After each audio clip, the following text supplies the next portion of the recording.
Welcome to the Warehouse Bootcamp, where we provide helpful tips for entrepreneurs, owners, and managers that utilize industrial facilities in their daily business.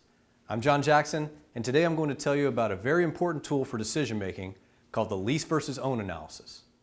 If you or someone you know is considering making a move, taking the time to analyze whether leasing or owning makes the most sense for your business and your personal investment strategy could pay off big. There are advantages and disadvantages to each option, and some are strategic, some are tactical. Let's take a couple minutes to explore each, and in part 2 of this video series, we'll spend time on using some recommended techniques for the financial analysis. So what are the advantages to leasing? Let's check them out. Less upfront capital required. Sometimes you may wish to keep cash invested in your business rather than investing it in real estate assets. Operational lease costs are tax deductible. That's important to remember. Lease payments are operating expenses and they're fully deductible against your earnings. There's movement flexibility in a lease, so you can move between leases fluidly while ownership is not so easy to unwind. And also focusing on your core operations. Being an owner adds a layer of responsibility that you don't have as a tenant. Leasing allows the business owner to direct more attention to operations without worrying about the facility ownership. What are the disadvantages to leasing? Well, number one, you don't have any control over your neighbors. Leasing will not allow you to control other tenants. New neighbor tenants may not be compatible with your business image, or they may require demands on your facility that you weren't expecting at all. There's also no control over your own facility, so you may be forced into a position to accept changes to that building that the owner wants but that you oppose. As an example, the landlord decides to wait another year to replace that leaky roof, but you'd like it done this quarter. Since there's current disruption to your business, there's really nothing you can do to force that change at that time. Also, there's no equity accumulation or asset appreciation associated with the building. Leasing does not provide an opportunity for you to participate should the value of the building go up.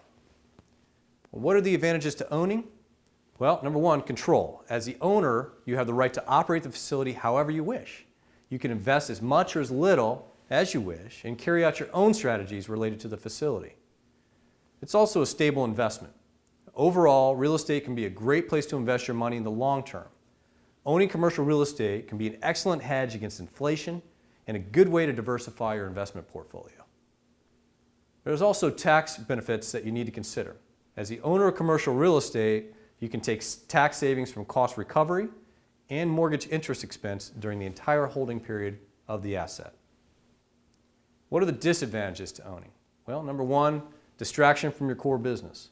Now, being an owner can divert your energy and take away from managing your core business, which is the primary source of your cash flow. There's also capital required up front. So the initial investment of down payment and other improvement costs can require cash that could normally be used to fund your company's operations. You should also consider risk exposure. Ownership can be subjected to facility-related risks like environmental issues, structural issues, and other building-related matters. And of course, balance sheet debt.